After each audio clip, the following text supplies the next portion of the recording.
we'll start the presentation in a few moments. We're just welcoming more people into the virtual meeting space.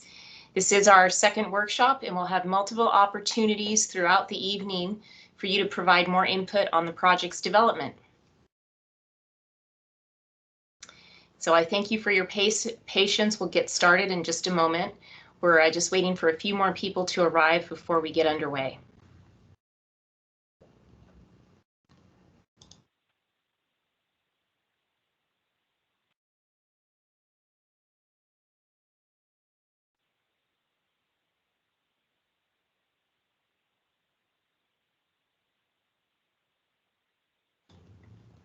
For those of you who are just arriving, I would like to welcome you all to this evening's workshop on the Agricultural Enterprise Ordinance. We'll have multiple opportunities throughout this evening for you to provide input on the project. And please note that this workshop is being recorded and it will be available online after the workshop. A link to the recording will be posted to the project's website. And let's see if a few more people are arriving. Okay, then let's go ahead and get started, and I'll give a final welcome to everyone to this evening's workshop on the Agricultural Enterprise Ordinance. We'll start the presentation now. Next slide.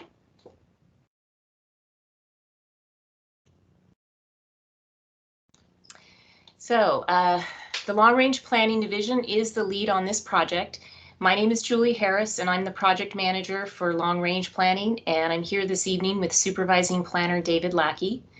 Wood is our consultant who will be preparing the environmental review document, and Wood's team is being led up by Matt Buggart, who is managing the technical aspects of our workshop this evening. Also here tonight is Jason Johnston. He's with the county's Environmental Health Services Division. The three of us will be available for your questions throughout the evening. Tonight, we are going to focus on 3 food service related uses that the Board of Supervisors added to the project's scope. And Jason Johnston will be presenting part of the presentation tonight regarding the various health department permits that may be required for these various food uses. Next slide. So throughout the workshop, we'll be pausing in the presentation to solicit your input on the topics of the evening. We have many topics to cover, so we would like for you to submit your questions and comments using the chat feature so that we can be a little more efficient with our time. You should find the chat comment bubble in the menu bar on the lower part of your screen. Just type your question or comment and hit enter.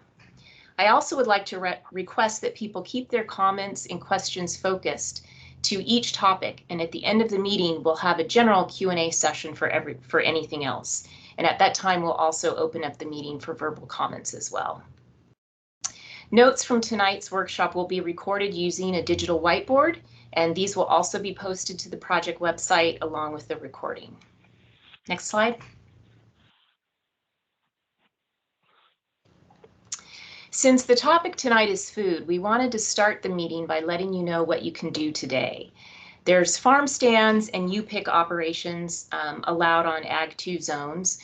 They're regulated under the Agricultural Product Sales section of the Land Use Code. In addition to farm produce and shell eggs, a farm stand can sell non-potentially hazardous prepackaged foods, and this includes cottage foods that are produced on the farm or elsewhere in the county. Food sales are also allowed at temporary community events. The events must be in compliance with the temporary use regulations of the Land Use Code, and the temporary food sales must also comply with health code requirements and permits. In addition, food can be served at winemaker dinners and winery special events in compliance with a winery's permit. Also, cottage food operations are allowed in any residence, provided the operator gets a permit from Environmental Health. And these cottage food operations can also be exempt from land use permits if they comply with the standards laid out in the Land Use Code. And new and just adopted by the Board of Supervisors in May and taking effect last month is the Micro Enterprise Home Kitchen Operation, or Miko for short.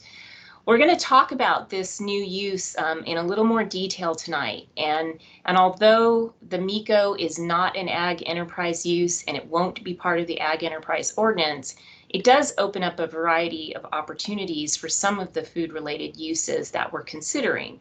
And so we wanted to make sure that everyone is aware of this particular opportunity, what is allowed underneath the opportunity, but also what some of the limitations are. So next slide, please. So a Miko allows the preparation of meals in a home kitchen and serving the meals on the property. A Miko is allowed in any residence that has been lawfully permitted and constructed. No zoning permits are required for a Miko. However, a permit from Environmental Health as a restricted food service facility is required. The Miko's residential kitchen and operation must meet certain health safety standards, but not as many as are required for a commercial kitchen, like what would be required for a full-on restaurant. And because it allows the general provision of meals, an ag landowner, could consider or could choose to use a Miko for some of the food uses that are being considered as a part of the ag enterprise. And as long as they comply with the Miko standards and have the Miko permit from Environmental Health, a Miko can include or host outdoor barbecues, pizza ovens, cooking classes, or farm-to-table dinners.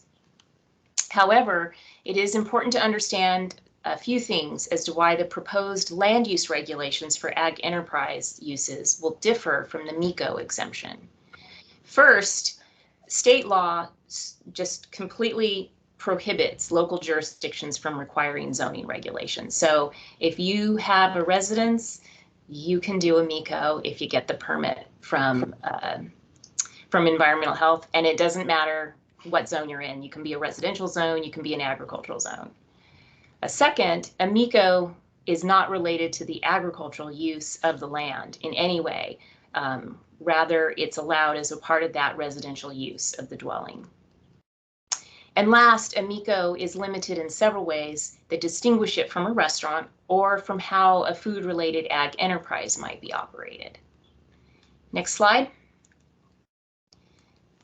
So at this time, I am going to hand off the presentation to Jason Johnston.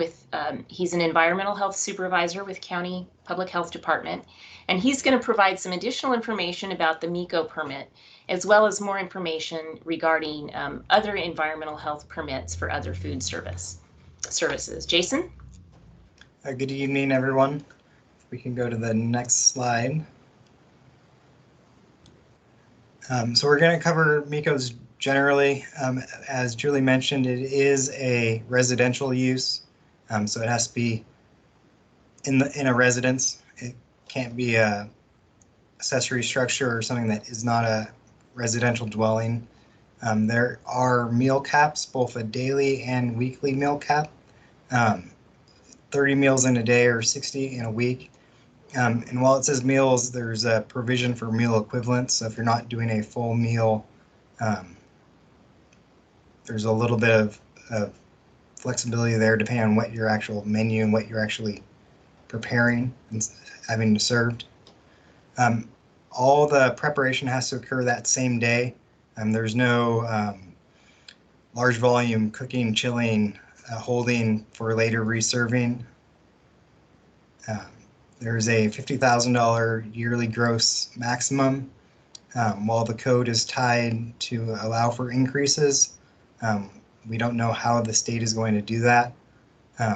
So as of now, it is $50,000 gross yearly income.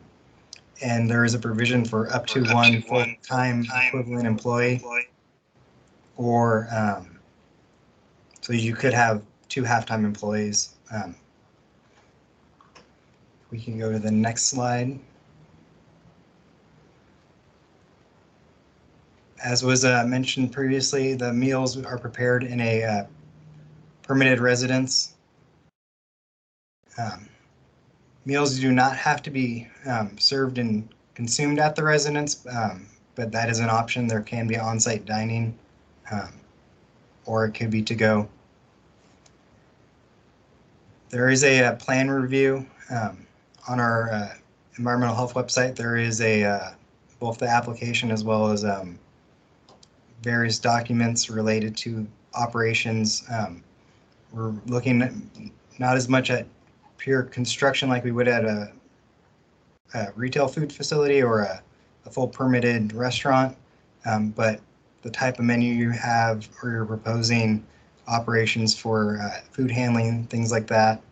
The application fee for that plan review is $255 plus and then $161 an hour. And there is an annual operating permit fee of $391. There is annual inspections of Miko's, as well as if a food safety complaint is received. If we could go to the next slide.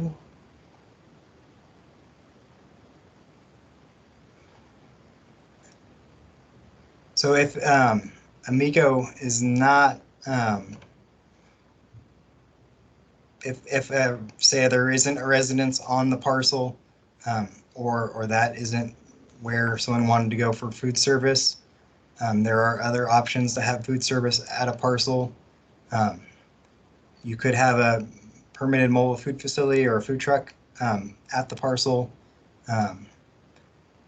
Food trucks are restricted to 1 hour of operating time at a location unless there's an approved toilet facility. That approved toilet facility has to comply with the retail food code, which means it has to meet all local building and plumbing codes,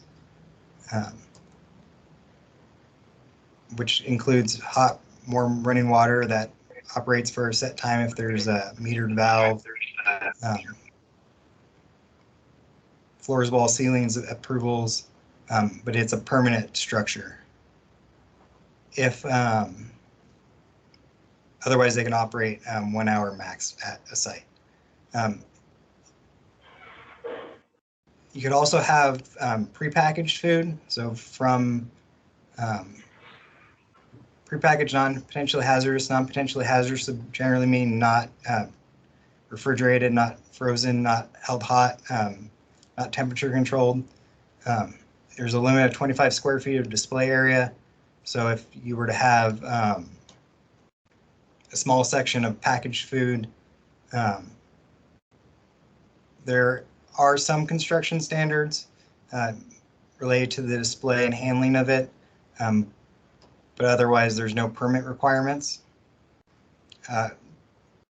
Like was mentioned, a farm stand, a producer could sell or offer for sale whole produce grown by that producer on a property that they control. Same with shell eggs. It has to be whole produce though. It cannot be cut or otherwise sampled. And then if a private event was held, a caterer could also serve a meal. But the caterer has to be licensed and have a food facility permit for a shared kitchen. If we can go to the next slide. Where a food facility permit is required would include a host facility permit. This is where a location allows a caterer to set up to conduct direct sales. There's a 4-hour time limit that the caterer could sell directly to the individuals. Like the Miko, it has a $391 fee, the same plan review cost. There are specific construction standards that apply to a host facility permit, including mechanical refrigeration, approved locations and surfaces for them to hold food and serve it and portion it, along with approved potable water, wastewater, and a restroom facility. Was mentioned earlier, cottage food operations. There's two different classes. Class A is direct sales only. Class B allows for indirect and direct sales. The Class A is a registration, where Class B is an actual permit. And these are certain low-risk foods that do not require refrigeration. Like the Mikos, there is a gross income limit of $50,000. Anything beyond that, that includes sales, preparations of potentially hazardous food or non-potentially hazardous food that's beyond the Miko, would require a full food facility permit.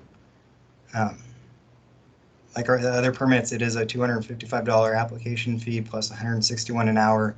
And depending on The type of cooking and holding would dictate construction requirements. All of these have an annual routine inspection as well as complaints, just like the Miko. If we go to the next slide.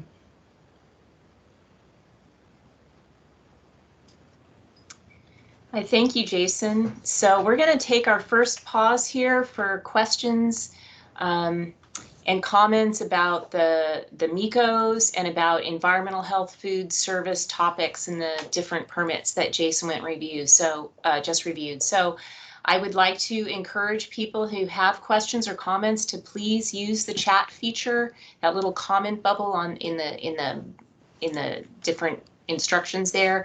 And over on the right, when it opens the chat, you should be able to type in your question, and we'll put those. We're going to move over to the whiteboard, and we're going to move those questions into the digital whiteboard, and we'll answer them to the best of our abilities if anybody's got any questions on them.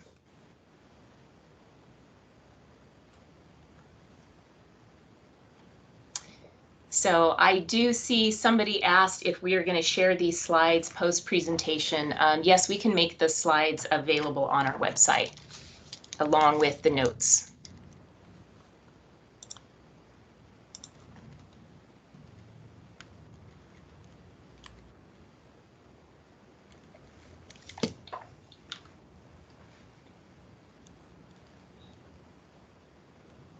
So we have one person has asked, what sort of permitting would a ranch need to sell frozen beef?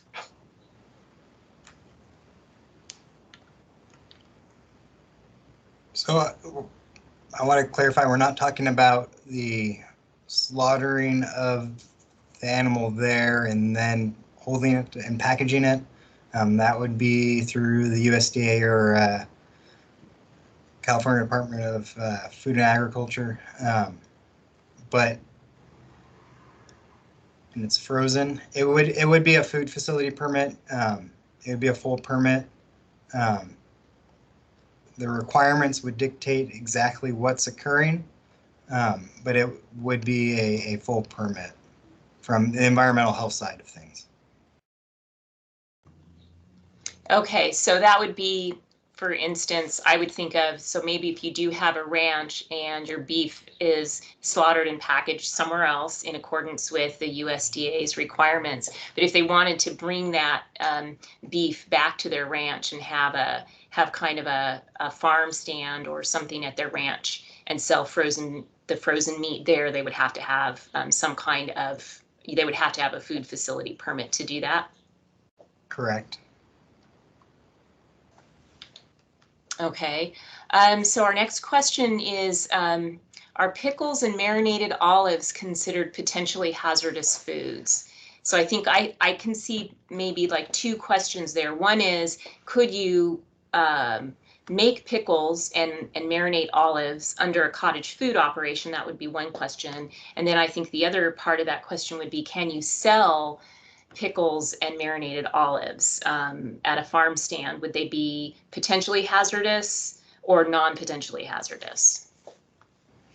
So vinegar infused or fruit infused vinegars is allowed. I'm not, and jams, jellies, and preserves are allowed under cottage food. I am not sure off the top of my head whether pickled items or marinated items are allowed under a cottage food to produce them. But if it's commercially packaged and it's canned and doesn't require cold holding, then it would be a non-potentially hazard. So there's, I guess, two answers to that. If it's canned and commercially packaged to where it doesn't require temperature control, it wouldn't be considered potentially hazardous as long as it's an unopened can or other container, sealed container.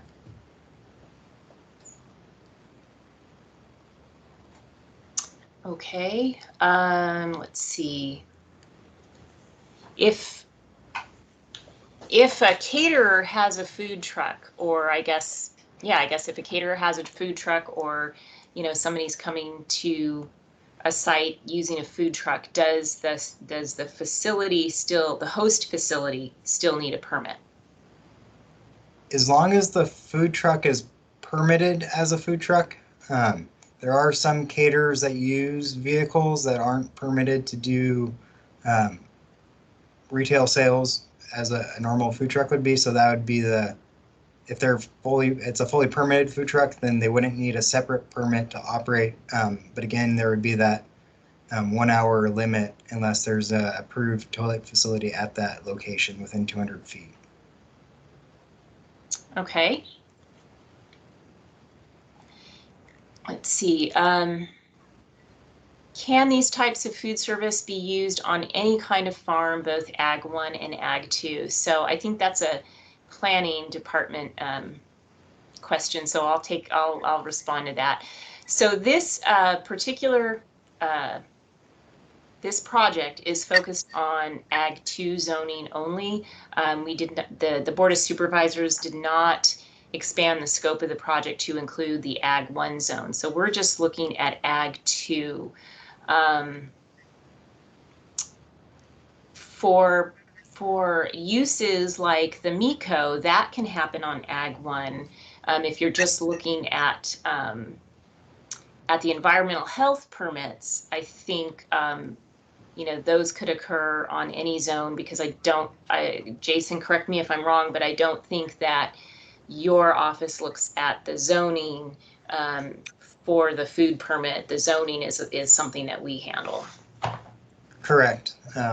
Yeah, the Miko, as long as it's a residence, whether there's other restrictions on some sort of development on the parcel, we would look to planning development for.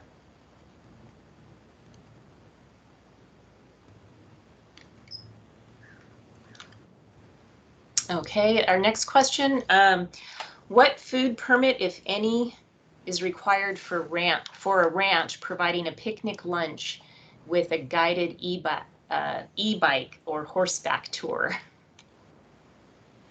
So if the ranch is producing, packaging meals, they would need to be doing that in a permitted food facility. If the users were picking that up from a permitted food facility prior to arriving, that'd be on them. This one is a little difficult to answer just because of the various scenarios. Food delivery food delivery services aren't regulated by environmental health. So it depends on how that's all arranged.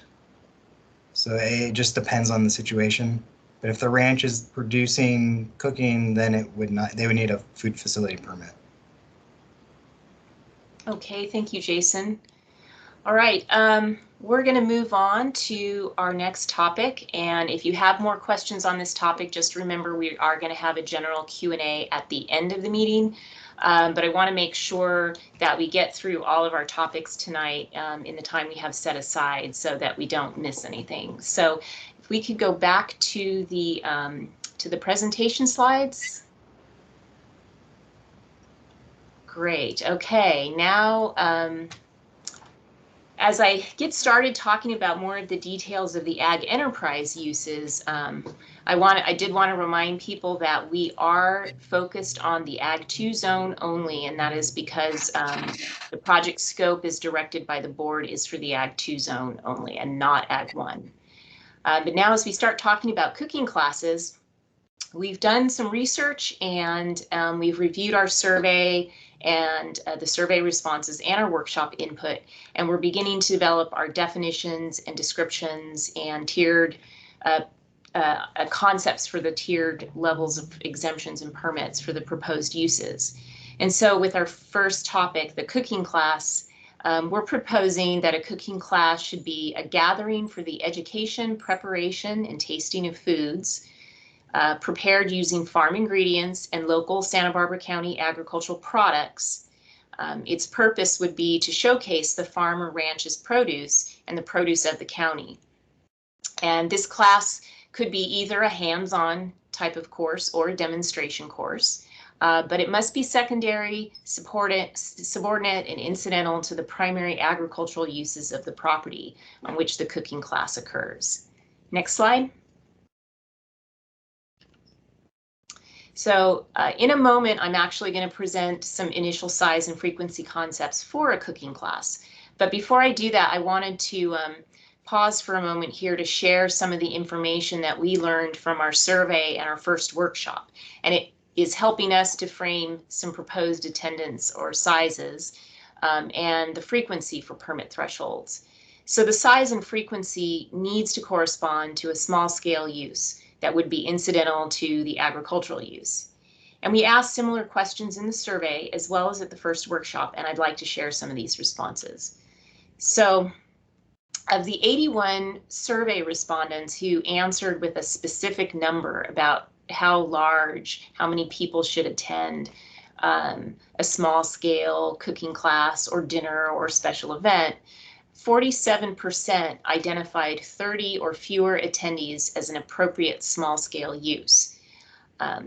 If we look at how many people identified 50 or fewer as a small scale, that proportion of the respondents jumped up to 68%. And then as for the frequency, or how often these should occur in a year, we received fewer actual responses that gave a number. The most common response, 19 people stated that in general, once a month would be an acceptable small scale frequency, and 7 people indicated twice a month should be considered small scale. And then we got similar but much fewer responses at the first workshop. Next slide. So getting back to the cooking class permit options, one could probably do some version of a cooking class with a Miko. And that would be exempt from zoning permits, of course, but subject to the Miko requirements and permits from environmental health. However, a Miko-based cooking class doesn't need to be incidental to the agriculture. So what we need to do is think about, well, what kind of cooking class could we exempt from a land use permit and that use still be subordinate and incidental to the on-site agriculture? So some additional research when we were looking at cooking classes. For a hands-on class, the results we found were that the recommendation should be very small, 5 to 10 or fewer attendees, depending on the space available, and the smaller the class, the better. So with that in mind, staff is considering a hands-on class for 6 attendees 8 times a year for the zoning exemption in order to provide a really practical, hands-on learning experience. And then staff is considering larger classes up to 20 attendees 8 times a year for an exempt demonstration class. At the land use permit level, a hands-on class would still be small. We would keep it at the same number of 6 attendees, but a higher frequency of 12 per year. While at the land use permit level, we're considering a demonstration class could be as large as 40 attendees, but also 12 times per year. In all of these cases, a health permit is required, either through the Miko or as a food facility if people are going to taste or eat what is prepared in the class. Now, these are still drafts, but we're interested in hearing your thoughts on the definition of cooking class and on the permit thresholds. Next slide. So with that, let's pause here for your questions and comments about cooking classes, and we'll switch to our digital whiteboard.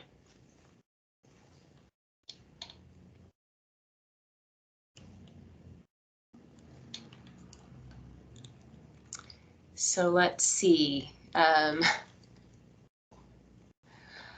We have our first comment or question was the 50 people or fewer the highest number offered for cooking classes or farm to table dinner?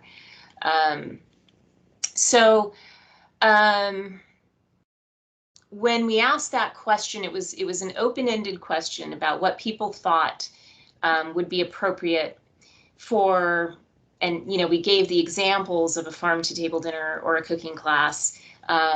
or a small scale event. So we were trying to get an idea from the respondents where, you know, where that small scale landed for them. And we got about a dozen responses of people saying that there should be 12 or fewer. That should be the small scale. We got the most responses for people between that 12 and up to 30. That was our largest category of responses. And then 50 was the next one. And then a few, you know, the numbers kept getting smaller, you know, at 100 people or fewer, and on down. And, you know, there were a couple of people who said, you know, small scale should be 200, and a couple of people who said over 200. So it was really variable. And then I think somebody mentioned here that a gathering is defined in the winery ordinance as less than 80. The winery ordinance is a special situation, and you know, there may be some confusion with what's in the current ordinance versus what was proposed in the winery ordinance that was not adopted. So you know, that's something to think about, but also you need to keep in mind that with a winery has a permit, and they've gone through the permitting process, whereas we're looking now at uses that are going to be incidental to agriculture, and the primary agriculture use, which does not have a permit. And we're looking at uses that will be incidental to that use that doesn't have a permit. So we'd have to think about that a little more. So we have a question: how much would permits cost for cooking classes? Well, Jason just went over the food facility permit costs, because if you're going to be doing a cooking class, you've got the option of either the Miko, in which case you have to get and doing that class in your home kitchen, and then you would have to get the Miko permit, but nothing from the planning department. If you are not going to do a Miko, what we're trying to do is define that zoning exemption where you would not need to get a permit from the planning department. But if you, but for the land use permit, we do have costs for a land use permit. I'm going to ask maybe David Lackey to help me out with that and take a look, maybe look for our fee ordinance and see if he can answer that question later.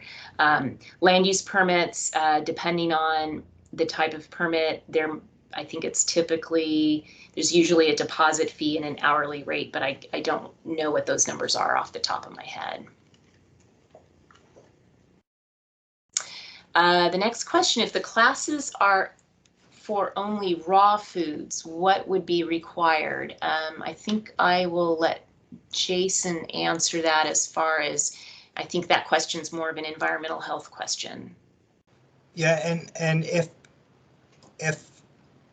a commercial transactions occurring where food is being prepared and or cooked and people are consuming it, it has to be done at a location that meets the retail food code, which is California Health and Safety Code. So it has to be done indoors in an approved facility under permit. If food is being consumed that is being prepared. So I believe there was the hands-on versus demonstration on one of the previous slides. And so if it was a demonstration only type cooking class where the individual users were, it was demonstration and the individual users were only preparing what they were preparing, it may fall outside of the retail food code depending on what's done. But if someone was preparing something that wasn't in that approved facility, it couldn't be consumed. It doesn't mean that if there was another, like a food truck there that was also prepared the food and holding it, couldn't then serve it. But where food handling occurs and then is consumed, it has to meet those retail food code requirements. And so it really becomes more specific on what exactly is being proposed, what permit would be required. But even if raw foods are non-potentially hazardous, if the food is being handled then it would require to be done at a permitted facility.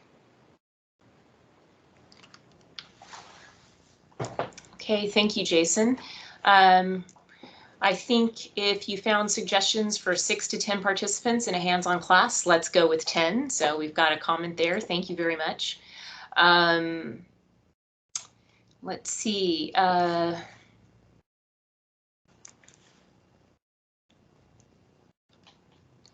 Okay, so we have somebody, we've got another comment. Number of attendees for exempt use and frequency is way less than typical of a nonprofit like a senior center.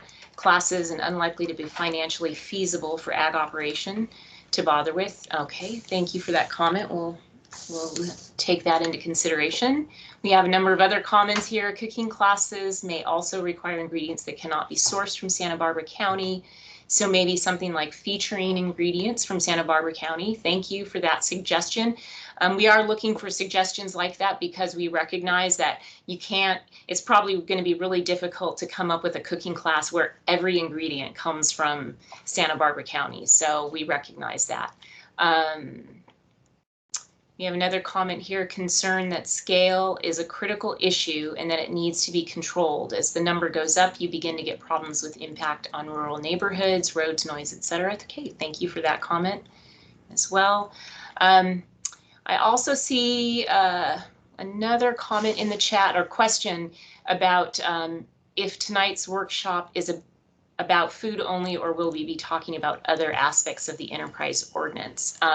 So tonight our topic is just food, and I did want to point that out in case anyone is only interested in the other topics and isn't interested in the food topics. They can leave now and spend their time on something else.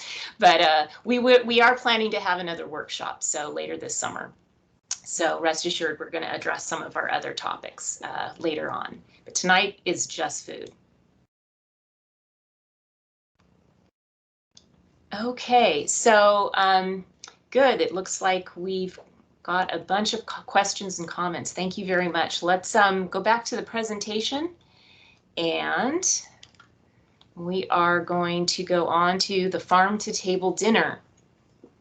So the research we did on this topic, we didn't find much in other jurisdictions about this. You know, we were looking with all of the uses, we were looking at other zoning ordinances in the state, you know, and looking for other ideas and see what other people have done. But we didn't really find much in the ordinances that addressed farm to table dinners. And where we did find them, the dinners tended to focus on dinners at wineries. So in general, where the dinners are allowed, they limit the size and frequency so that the winery doesn't become an event center.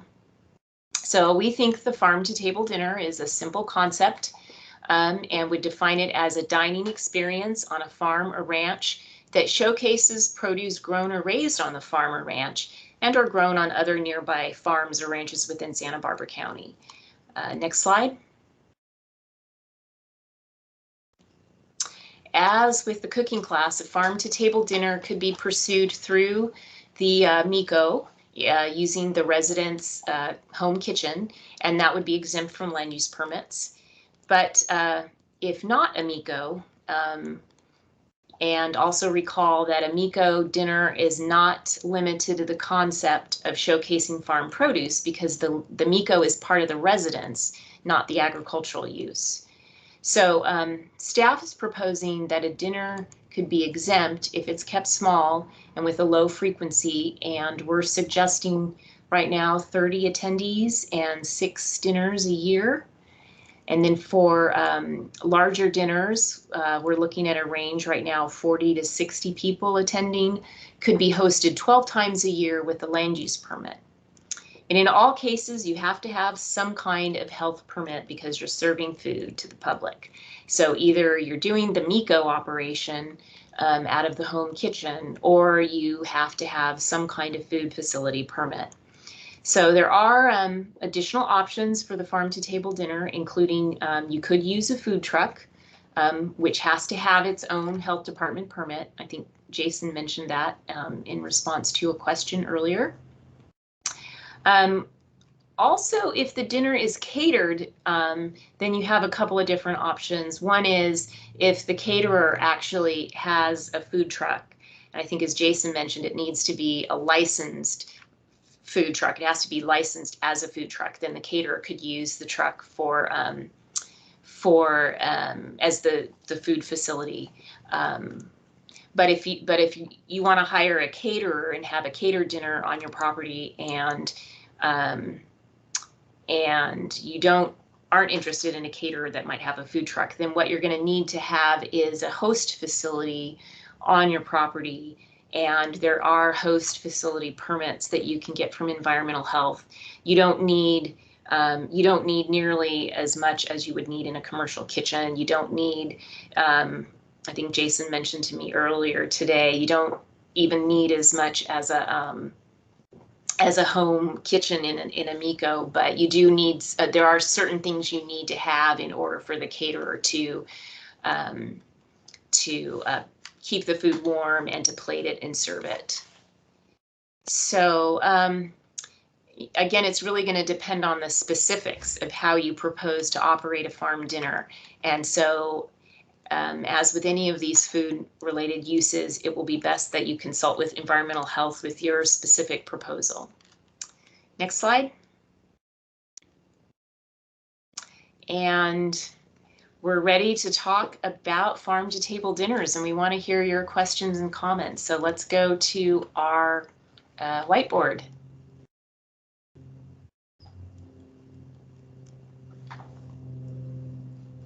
So let's see our first question. In this case, why not have the land use permit match the definition of small event as already defined in the winery ordinance as 80 people or fewer?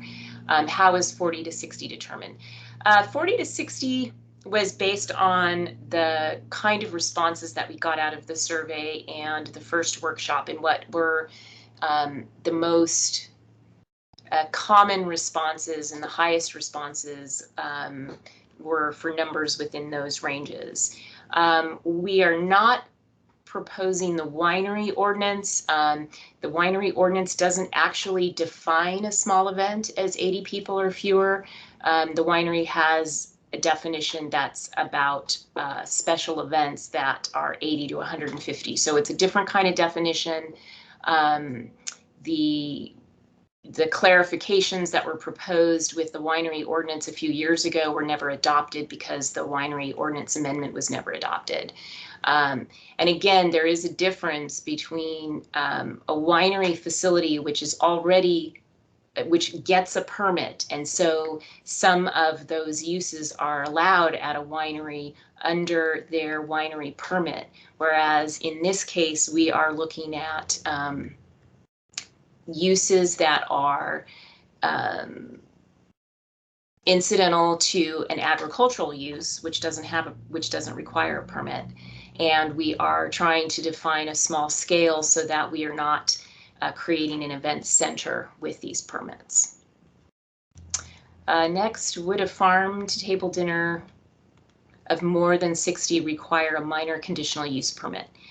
At this point in time, we're not proposing a minor conditional use permit level. That is something that we could think about as we look forward, but as we move forward. But we're also trying to keep this this project has to stay at the small scale level, and so we're trying to keep our permit options and everything at a small scale level rather than opening it up to larger activities, because the larger activities are not actually within the scope of this particular project. The way this project was directed by the Board of Supervisors for us to proceed. Our next question, do you need an additional event permit if you are serving wine and or beer? That is a really good question. And I actually don't know the answer to that. I know, I don't know maybe if Jason knows anything more about this, but I think it has to do with a different ordinance and regulating authority. Jason, do you know anything about beer and wine? Yeah, if you're going to be serving any alcohol, you'd have to check with ABC on what their permit requirements are. Um, I do not know all the different classifications for what they permit and license. So if you have any intention of serving alcohol and you don't already have a permit with ABC, they would be the ones to check on or check with about what would be required or what you're proposing. Can you tell us what ABC stands for? ABC is the California Department of Alcohol and Beverage Control, I believe is their acronym. Yeah, Alcohol Beverage Control. Okay. California, yeah. Thank you.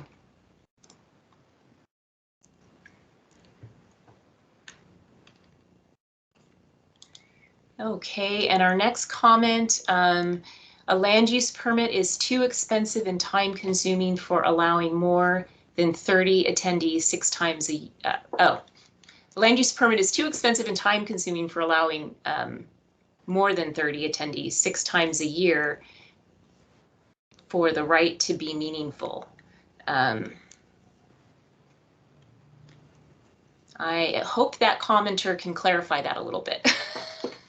I'm not quite sure. I understand. I think what he's saying is that it would be that what we're proposing isn't enough. So I'm not sure if maybe he's suggesting a little something more would be appropriate for a land use permit.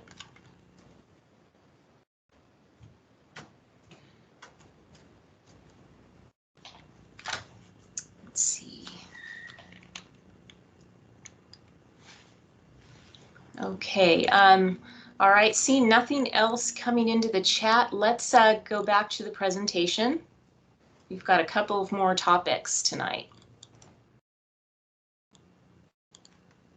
We may have one more question on farm to table dinner coming through. Okay. Let's see there. Can a food demonstration and a farm to table dinner be combined?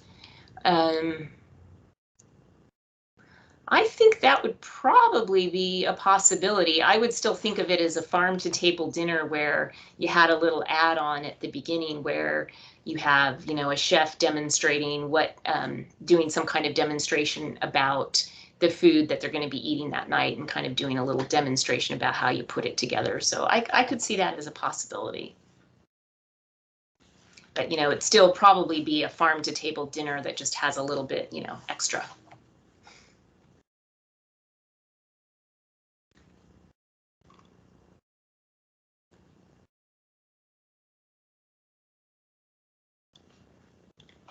Okay, let's see. Okay, our next topic is incidental food service. And this is one of the more nuanced uses in this project. We don't have a definition for it, and the Board of Supervisors didn't provide us one when they directed us to add it to the scope of the project. So we had to really start thinking about this one and develop a concept, some concepts surrounding the use. So first we had to try to think about what kind of principles and what is would be meant with the use must be incidental. So the definition of incidental is of a minor, casual, or subordinate nature.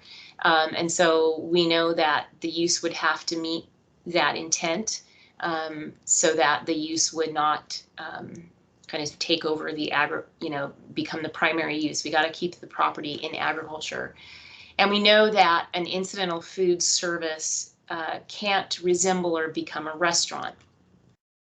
Therefore, to keep it incidental to the primary agricultural use, we think that incidental food service would be allowed when it would be incidental in addition to another ag-related activity that brings members of the public to the farm or the ranch, including especially other ag enterprise activities. I also mentioned that the incidental food service cannot become a restaurant. So under this particular type of food service, we couldn't have food preparation or menu services under this use because they would be really leading towards a restaurant style use. Also, you couldn't have an outdoor barbecue or a pizza oven on its own.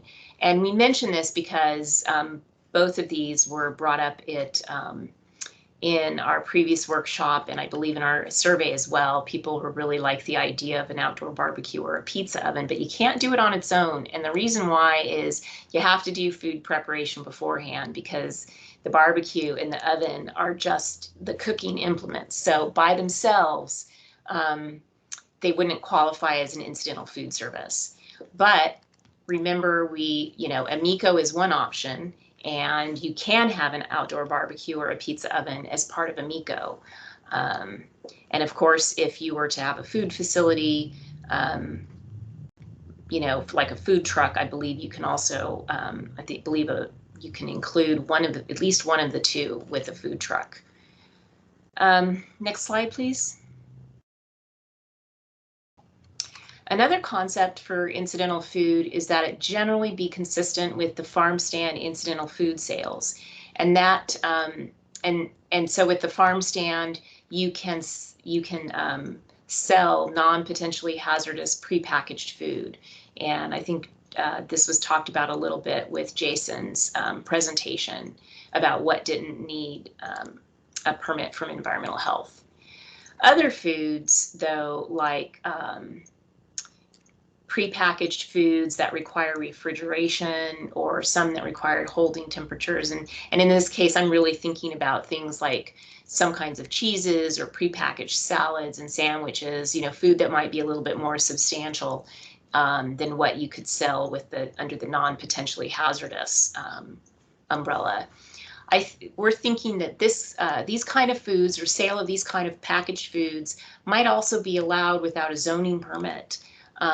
But however, there is going to be some kind of health department permit required because of the refrigeration storage that's going to be required in order to make sure that those foods can be kept for a while without starting to spoil. And then we've also been thinking about, I think somebody had a question about this, but we were thinking about prepackaged meals or picnic lunches, and whether they could be allowed without a zoning permit. And the kind of thing we're thinking about from the zoning permit perspective is that if you are doing some other kind of use on your property, like an educational activity or the horseback ride, I think was an example somebody gave, and you want to have a picnic lunch, we're thinking that for that zoning permit exemption under incidental food service, if you are pre-ordering the food and it's being prepared by a restaurant or a sandwich shop, and it's being delivered to your property or activity on the same day, that from our perspective at the land use, at the planning department, you wouldn't need a permit for that. Again, the question about the health department permit would need to depend on those specifics, and you would need to talk to environmental health about that. Okay, and then our next slide, our final slide on the incidental food service topic, is the food truck, which we think of as really a special case. The easiest part of the food truck, of course, is that the landowner doesn't need to get a health department permit. The food truck operator has to have the permit. The landowner just needs to have a restroom and a hand washing facility nearby if the food truck is going to operate for more than 1 hour. The main issue with the food truck is frequency with which the food truck would operate under a zoning permit exemption on an agricultural property. And the reasons for that, again, are at what point can we say that providing a food truck is really incidental to the agricultural use and not becoming its own attraction to where, people are just coming for the food truck. So I guess an example of what we wouldn't allow as an exemption is, could somebody, I have a property and say I'm on Highway 154 and it's really visible, and I find some food trucks that are popular and I like, and I just make a contract with them, and they pay me to park their food truck in this visible spot on my land, and people else come there and just buy their food directly from the food truck. That's not really what we're trying to create. We're not trying to create that with this project, but we still like to hear from the public on that. So the first example, the first option that we're really thinking that seems pretty clear for an exemption would be to allow food trucks in conjunction with those other agricultural enterprise activities, such as the educational opportunities, maybe some small scale events. Maybe the food truck can actually be the food purveyor at a farm to table dinner. And so, you know, all of those uses are going to have some kind of defined frequency for an exemption and a defined frequency for a land use permit. We've also been thinking about allowing, you know, trying to find a good area, a good balance for an exemption, a land use permit exemption for a food truck that would be incidental to a farm stand or a winery tasting room.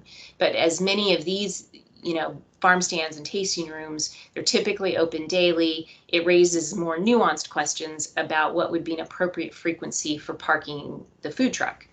So some questions we're asking is, should a food truck always be exempt?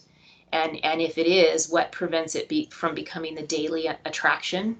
And how would that still be related to the farm? Should a food truck frequency be limited for just weekends only, for example? Or should there be some limits on the hours it can be operated? Also, when we think about food trucks and farm stands and winery tasting rooms, there are some differences as well between the two uses. So farm stands are typically exempt from zoning permits unless they get over a certain size. But tasting rooms already have an approved permit as a part of the winery, and that already allows them to be open to the public, and people are already coming to the winery's tasting room. So perhaps there may be a possibility to allow food trucks aligned with the approved tasting rooms hours of operation. So that's one of our questions. So now we want to hear from you what you think about the frequency a food truck should be allowed to operate without a zoning permit and still be incidental to the agricultural use. So next slide, and let's go to the whiteboard.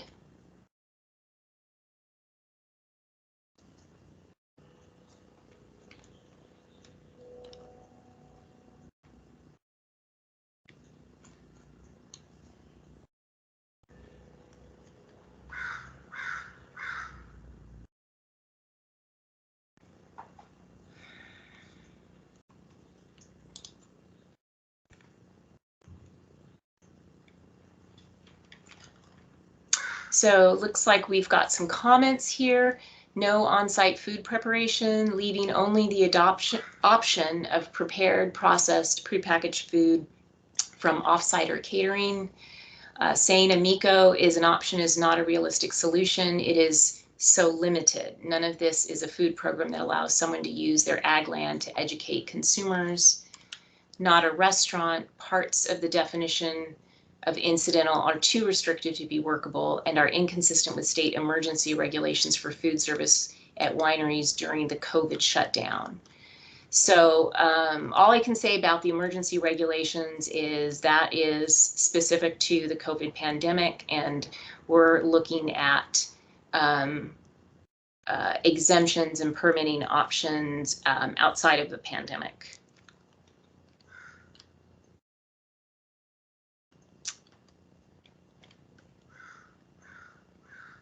And we have another comment. I would let a food truck operate as long as the winery or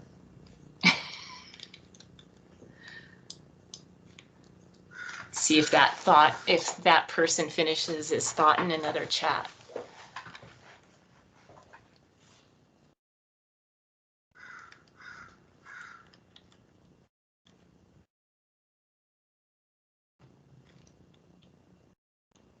Okay, do we have any other thoughts or comments? And give everybody another minute to be thinking and typing right now.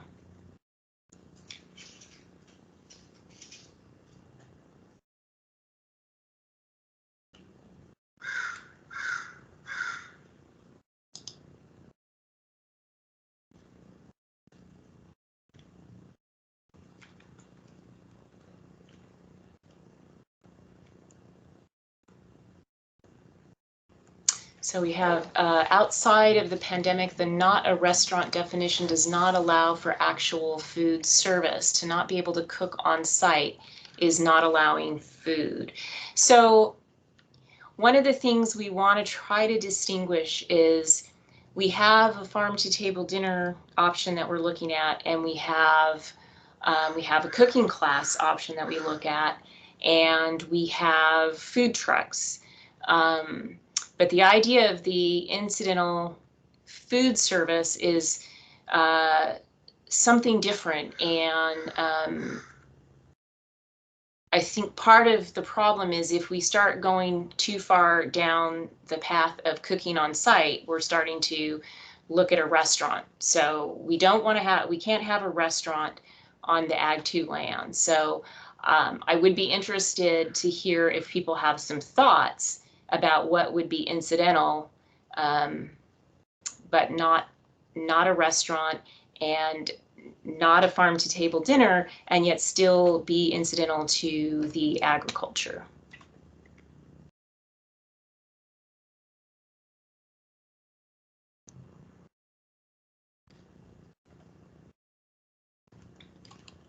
So we have involving multiple agencies for permitting options, land use, environmental health, ABC, to seek permits creates barriers for farmers and ranchers looking to utilize this enterprise opportunity. Thank you for that comment. And then I think we got a clarification on think that a food truck should operate at the same time the farm stand is open, at least on the weekends. So, okay, as long as the winery is open or when the farm stand is open, at least on the weekends. Thank you. Allow food trucks to mirror the hours of the establishment they are supporting. And food trucks where menu ties into the ag site produce offer feasible alternative to an ag site preparing its own food for educational activities. For example, small farms in the past talked about time constraints. Okay, thank you for that comment. So we have, should roadside locations be the fear? I thought this ordinance was geared more for more rural properties. This project is geared towards Ag 2. And so typically Ag 2 is more rural, but they also, some Ag 2 zone is along busy road corridors.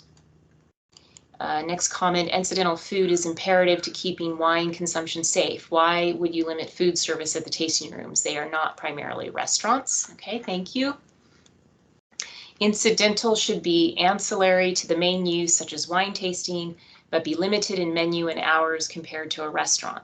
Food prep on site should make no difference. Okay, thank you for that comment. And let's see, do we have any more comments on this topic before we move on to our last topic of the evening?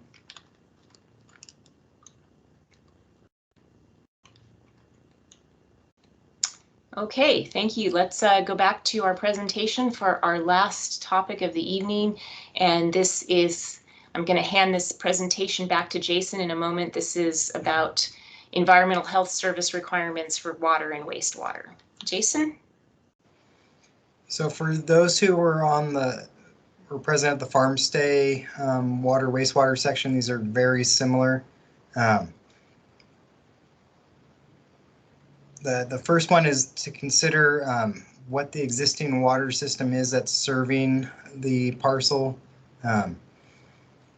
There's both county regulations related to water systems. Depending on users, it could push it into a state regulated system. So the first comment is really to determine what the existing use is, as well as the proposed use. A water system that serves 25 or more people for 60 days or more total users would be a public water system, which then goes into ongoing sampling, testing, compliance, and reporting requirements. For food service to occur, the water quality has to meet the requirements of a public water system. But if the users are below, it wouldn't necessarily have the ongoing reporting requirements that a public water system has. Looking at the water system, it's both the well, storage, all the components, and something to consider is what the capacity of that existing water system is with what's being proposed. In the transient non-community water system, the main requirements are, like any other water system, the initial water sampling. The ongoing sampling would be a quarterly back T-test from an interior faucet, and then from the well it would be a nitrate annually and nitrate every 3 years. If we can go to the next slide. For wastewater, portable toilets or chemical toilets are only allowed for temporary use. If you were to bring on the like the mobile trailer type holding tank systems, again, those aren't allowed for a permanent use. Depending on what's proposed would go down which route of permitting or evaluation would be needed. We'd be looking at the existing system and what the actual use is versus what's proposed for the use. An evaluation is looking at the existing structure, no changes to the actual flow of the system, and making sure it's actually functioning properly. If you were to modify or install a new system for some sort of proposed structure, like our food permits, it's a flat $255 application fee plus $161 an hour. Depending on what's proposed or what type of activity is occurring,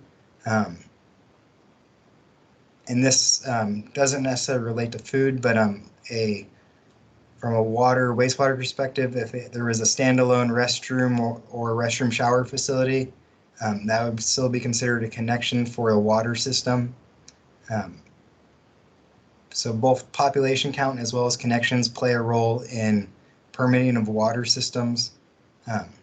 So depending on the actual planned activity at the parcel, that could be an option. We can go to the next slide. Here's just a breakdown of all the permit fees again. Pointing out here that the annual permit for a non-community water system is $1,654 per year, which covers the generally every 3-year inspection, along with some of the reporting requirements to the state and the compliance requirements with the state. There's some other things that go along with it. So depending on what type of activity is going, that 25 people, 60 days or more has some major changes in what's required for a water system. Next slide, please. Water system, just throw out water systems and septic systems can be complex depending on what's going on. So it may be easier if you have a specific thing to contact us and ask us. Food facilities, if you were to put a food facility there, have additional requirements beyond your standard septic system. And those would be a specific conversation.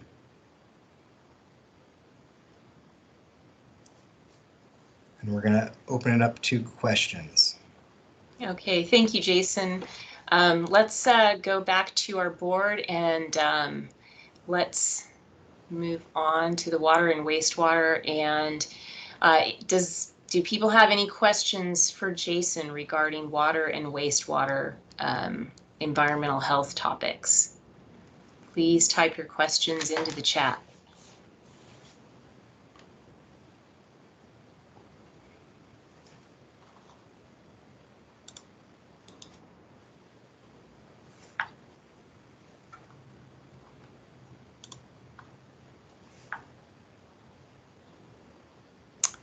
So our first comment, cost to agriculturalists to do multiple activities which fit together as a creative incidental package may quickly become prohibitive cost-wise and exasperating roadblock in terms of time and cost to prepare applications.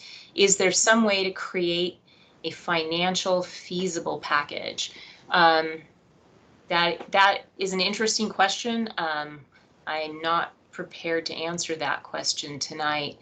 But I do understand the concerns because we do, there are costs involved, and particularly when it comes to environmental health. If you're going to be serving food, there are a lot of requirements. They all come from state law. So our local environmental health department is implementing state law really about those. So we do have to follow those rules, and unfortunately there are costs associated with that. But we are also trying to look for those options under our land use permitting to see if, to see what we can find that we can exempt, and then what could be at a land use permit. So I appreciate those comments. Our next comment, EHS is behind by several months in issuing septic improvement permits. So temporary toilets are allowed as long as they leave the site. Jason? It's all project dependent and what's actually occurring. So if it's a permanent structure, then no, temporary toilets aren't, because you're going to need your water or wastewater permits to get your building permits approved. So it'd be specific to what activity is going on. But your building permit is generally not going to be issued without water and wastewater being satisfied.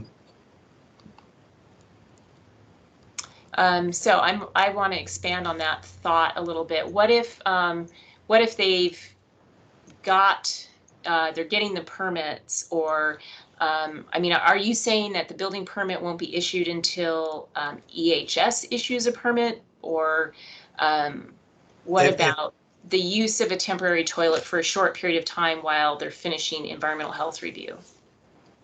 Yeah, if it's for a building, the building department's not going to issue a permit if there is a water, wastewater flow occurring.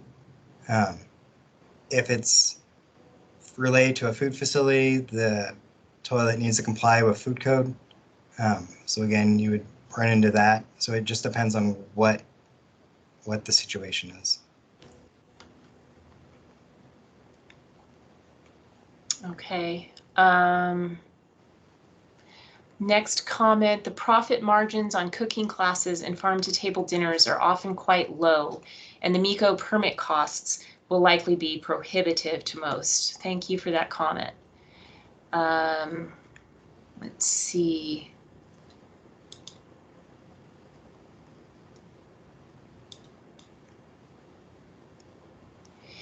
So I see a comment in our chat, for outdoor demonstration or farm to table dinner, no building permit is required.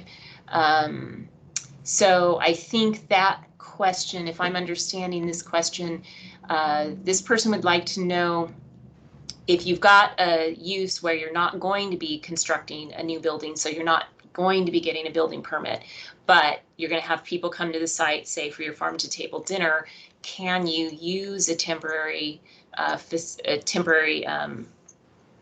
restroom for that kind of situation where you're just having these farm to table dinners occasionally on your property? So yeah, it would depend on the frequency and number, but yeah, if it's a one-time short-term event, or an occasional once a month, every couple months type thing, then yeah, that would be a temporary use. It's not a permanent use of that. And then yes, they would be. That would work. Okay. All right, well, let's right now, let's go ahead and just stay on our whiteboard, but let's move on to the last frame. And before we finish up tonight, we're going to open up for general questions and answers and give you all a chance to ask any remaining questions that you might have for us. And also, we are going to open this up to spoken comments. So if you would rather get a chance to speak your comment instead of type it in the chat, just click on the raise hand icon, and it's next to the comment bubble. And when the time is right, our moderator will call on you, and then you can unmute to speak. So first I want to say, let's take a look at the comments and our general Q&A that are on the board. I think we got these comments earlier in the during the presentation, and I already answered those. Yes, we will post our slides tonight on the website, and tonight's topic is just food. And so we're now on to our general Q&A. So we've got a question: when will there be time to submit letters of support or comments on the entire ordinance? So it's so once we have finished our public workshops, we're going to start drafting a project description and drafting an ordinance. And at that time, we'll be commencing the environmental review on the project. Typically, the comment periods associated with the environmental review are to be focused on the environmental review topics rather than actual support or comments on the ordinance, like you should have, more attendees, more options for events, for example. Those are really not the environmental review type comments, and then those comments that you would like to make would then be really come up at the Planning Commission and the Board of Supervisors when eventually they hear the project. But you're always welcome to submit comments via email to me or to David, or letters. You can do that as well at any time, and we will consider those as we're moving forward. We are in the development process in trying to, make those distinctions of what are definitions of these uses. How many people do we want to allow? How often under the exemption? So we're still really open to receiving comments right now about all of that and over the next couple of months. So our next comment: this all seems very limiting and prohibitively expensive, yet this is supposed to be the Ag Enterprise Ordinance. I think it bears reconsidering the parameters so that farmland owners can actually succeed the way this ordinance was originally intended, which is to say to supplement their income. Okay, thank you. Thank you for those comments. Next. Will farm breweries be considered under this ordinance? Well, right now we're still evaluating the feasibility of whether to add farm breweries to the scope of the ordinance, so we don't actually have a firm answer either way at this time. Okay. We have a person who has raised their hand, John Park. If you'd like to unmute, you may, or this seems like a good time. Mm-hmm. Agreed. That's fine. Thank you. I would like to first thank Julie and David and the other consultants helping them for their attention to this. This Ag Enterprise Ordinance is a difficult, complicated thing and always has been. When I think of the farm stay ordinance, I think of, like a greased lamb that you have at rodeos, but at least there's something you can grab onto. This ordinance is more like a wriggling eel in the water, just trying to figure out what it is and what we do with it. We all know we want one, but how it works is hard, and the devil is in the details. And I appreciate their efforts in doing the research and figuring out what we need to talk about. That being said, I want to back up a little bit, big picture, so to speak. And my experience in this comes from, I've been pushing the ag tourism effort as a planning commissioner for over 3 years now. in trying to get the community coordinated in understanding the various ordinances that are in play here, farm stay, ag enterprise, even the countywide recreation master plan, and to do something that's practical, because we need to engage the public, engage them in a way that makes it something that's fun for them to do, educational for them to do, and something they want to do. But we also, and this is even more important, we need to engage the farmers. We need to do something that helps them keep their farms and their ranches, but is easy enough for them to try. And I've spent, oh my gosh, so many conversations talking to specific farmers about what do they specifically want. And if we have permit structures that are too restrictive and too expensive, people aren't even going to try. And we'll have just another ordinance, and we have some in this county, where they look good on paper, but nobody bothers with them because they're too restrictive. We're getting killed in the ag tourism world by Paso Robles and other places.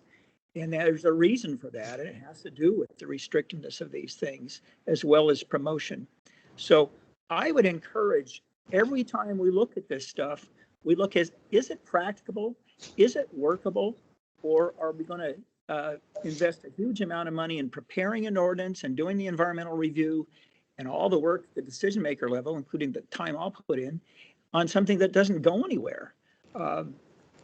And I have a few examples. I teach a sourdough cooking class to seniors at a local senior center, and we typically get 25 to 30 participants.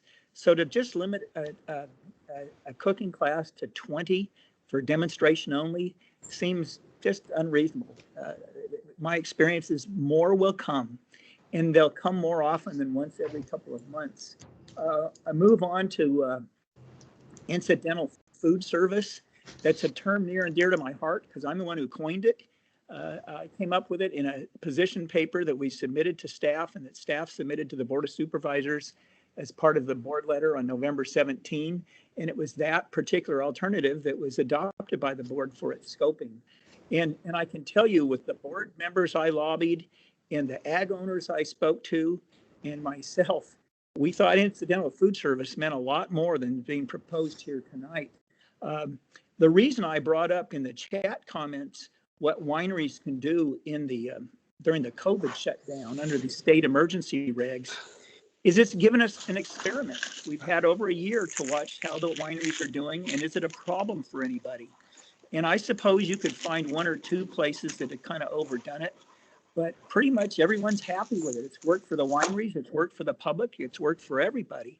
So I don't see any reason to retreat for something that's worked so well, especially when, if we do that, we're going to once again be behind all of our competing counties.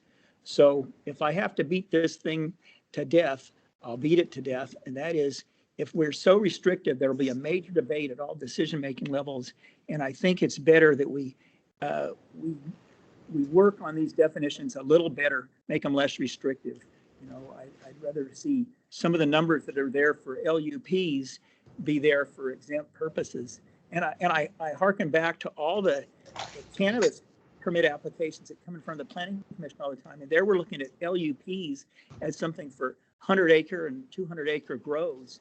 And on the other hand, we're talking about somebody who wants to do a cooking class with more than 20 people is going to need a land use permit. That just seems kind of unwise. So I'll close and let somebody else talk. Thank you.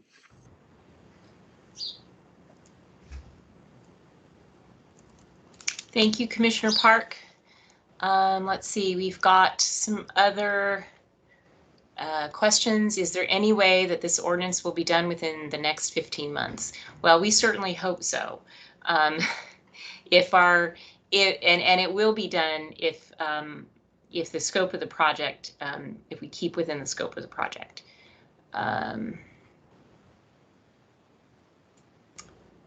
Let's see.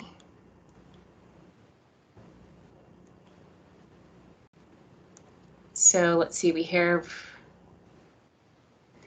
a question here for educational food activities where prep is by participants, or the prep is done by the participants. Doesn't the number allowed depend on how complicated the food prep is. For example, if stovetops and/or ovens are needed, the amount of equipment and space needed may limit the number. I think right now the ordinance may be too compartmentalized to work too well. Okay, thank you for that comment.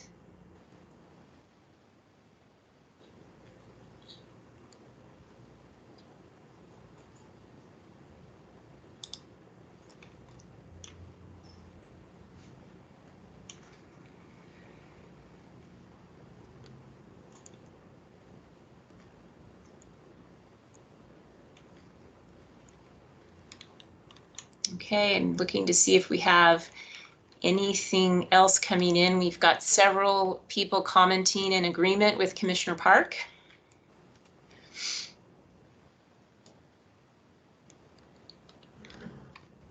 And we have several commenters agreeing with some comments about educational opportunities, and limitations on the number of people allowed within the cooking classes, and compartmentalization of the different uses that we're considering right now.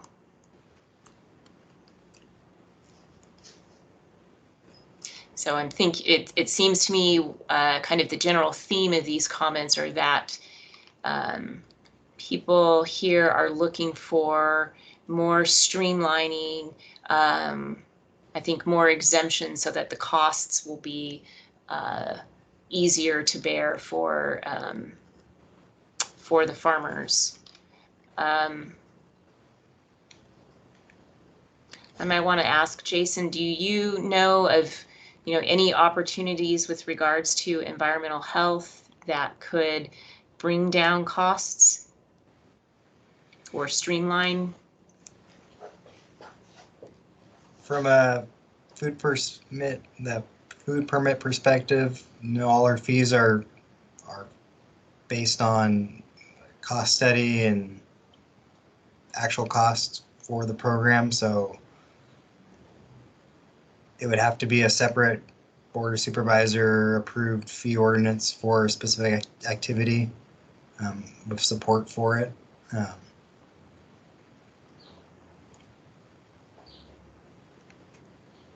Okay, thank you, Jason. We have another comment. Certainly one has to take the health requirements seriously. If participants get sick, the PR will be terrible.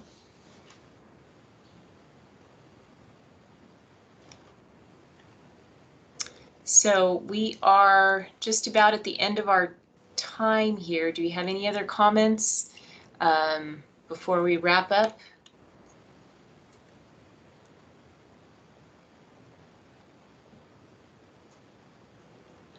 So I see somebody just added, there is a very high demand for these types of activities. Thank you. Thank you for that comment. Any others? Okay, well, I'm going to ask that we move back to the presentation and wrap up. If you have any final comments, please put them into the chat, and our staff who's working the whiteboard will add them into the whiteboard so that we can keep a record of your comments. And if you want to move on to the next slide, please, and we'll just wrap up here. So we plan to hold a third workshop later this summer, in the late summer, and we'll focus on educational opportunities and small scale events and small scale campgrounds. And we'll also probably do a general summary of the remaining ag enterprise uses, which most of which are already allowed within the Gaviota Coast Planning Area, so they're not new uses added by the board. We'll be going to the Ag Preserve Advisory Committee to brief them about the project and find out if there are any particular uses we would need to amend the uniform rules so that landowners within ag preserves could also benefit from this ordinance. And then we'll be doing another briefing for the Ag Advisory Committee. And then we'll continue to consider all of your comments from this and the other workshops as we prepare our project descriptions for the environmental review. Next slide. And I want to remind everybody about our project website, where you can get updates on the project as they become available. And the notes and the slides and the recording of tonight's workshop will be posted to this site, countyofsb.org/ag enterprise. And also, if you are interested in the farm stays, please visit the Farm Stay website for more information. And as it may affect the agricultural lands, we encourage you to continue tracking the Recreation Master Plan at sbcrecplan.com. Next slide. And that concludes our workshop. I want to thank you all for taking time out of your busy schedules to attend this evening and to participate. Really appreciate getting all of your comments, and we're going to be studying those comments as we continue working on this project. My contact information is on the slide, both my email and my phone number, and you're welcome to call me. You are welcome to email me with your comments, with your suggestions if you have more comments than what if you think of something tomorrow, shoot me an email, please. And thank you. We look forward to seeing you at our next workshop. Good night, everyone.